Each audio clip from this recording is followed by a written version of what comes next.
The Gospel according to St. Luke, chapter 23. Then the assembly rose as a body and brought Jesus before Pilate. They began to accuse him, saying, "We found this man perverting our nation, forbidding us to pay taxes to the emperor, and saying that he himself is the Messiah, a king." Then Pilate asked him, "Are you the king of the Jews?" He answered, "You say so." Then Pilate said to the chief priests and the crowds, "I find no basis for an accusation against this man." But they were insistent and said, "He stirs up the people by teaching throughout all Judea, from Galilee, where he began, even to this place." When Pilate heard this, he asked whether the man was a Galilean. When he learned that he was under Herod's jurisdiction, he sent him off to Herod, who was himself in Jerusalem at that time. When Herod saw Jesus, he was very glad, for he had been waiting to see him for a long time, because he had heard about him and was hoping to see him perform some sign. He questioned him at some length, but Jesus gave him no answer. The chief priests and the scribes stood by, vehemently accusing him. Even Herod with his soldiers treated him with contempt and mocked him. Then he put an elegant robe on him and sent him back to Pilate. That same day Herod and Pilate became friends with each other. Before this, they had been enemies. Pilate then called together the chief priests, the leaders, and the people, and said to them, "You brought me this man as one who was perverting the people, and here I have examined him in your presence, and have not found this man guilty of any of your charges against him.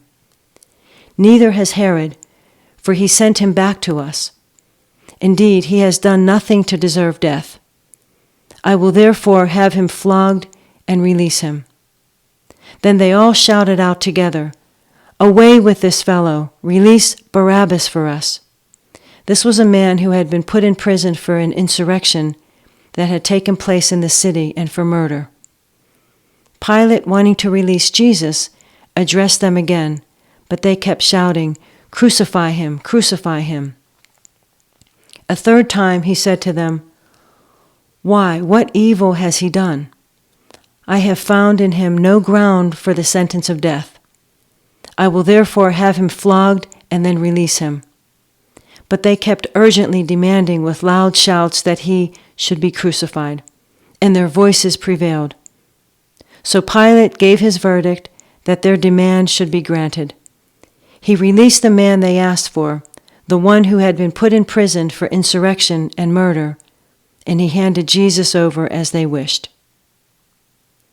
As they led him away, they seized a man, Simon of Cyrene, who was coming from the country, and they laid the cross on him and made him carry it behind Jesus. A great number of people followed him, and among them were women who were beating their breasts and wailing for him.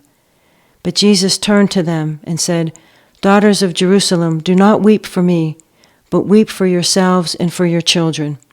For the days are surely coming when they will say, 'Blessed are the barren, and the wombs that never bore, and the breasts that never nursed.' Then they will begin to say to the mountains, 'Fall on us,' and to the hills, 'Cover us.'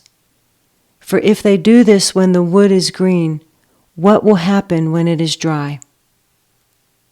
2 others also, who were criminals, were led away to be put to death with him. When they came to the place that is called the Skull, they crucified Jesus there with the criminals, one on his right and one on his left. Then Jesus said, "Father, forgive them, for they do not know what they are doing." And they cast lots to divide his clothing, and the people stood by, watching.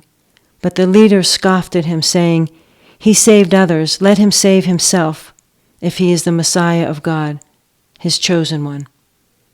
The soldiers also mocked him, coming up and offering him sour wine, and saying, "If you are the king of the Jews, save yourself." There was also an inscription over him, "This is the King of the Jews." One of the criminals who were hanged there kept deriding him and saying, "Are you not the Messiah? Save yourself and us." But the other rebuked him, saying, "Do you not fear God, since you are under the same sentence of condemnation? And we indeed have been condemned justly, for we are getting what we deserve for our deeds. But this man has done nothing wrong." Then he said, "Jesus, remember me when you come into your kingdom." He replied, "Truly I tell you, today you will be with me in paradise." It was now about noon, and darkness came over the whole land until 3 p.m, while the sun's light failed, and the curtain of the temple was torn in two. Then Jesus, crying with a loud voice, said, "Father, into your hands I commend my spirit." Having said this, he breathed his last. When the centurion saw what had taken place, he praised God and said, "Certainly this man was innocent." And when all the crowds who had gathered there for this spectacle saw what had taken place, they returned home beating their breasts. But all his acquaintances, including the women who had followed him from Galilee, stood at a distance watching these things. Now there was a good and righteous man named Joseph, who, though a member of the council, had not agreed to their plan and action. He came from the Jewish town of Arimathea, and he was waiting expectantly for the kingdom of God. This man went to Pilate and asked for the body of Jesus. Then he took it down, wrapped it in a linen cloth, and laid it on a rock-hewn tomb where no one had ever been laid. It was the day of preparation, and the Sabbath was beginning. The woman who had come with him from Galilee followed, and they saw the tomb and how his body was laid. Then they returned and prepared spices and ointment.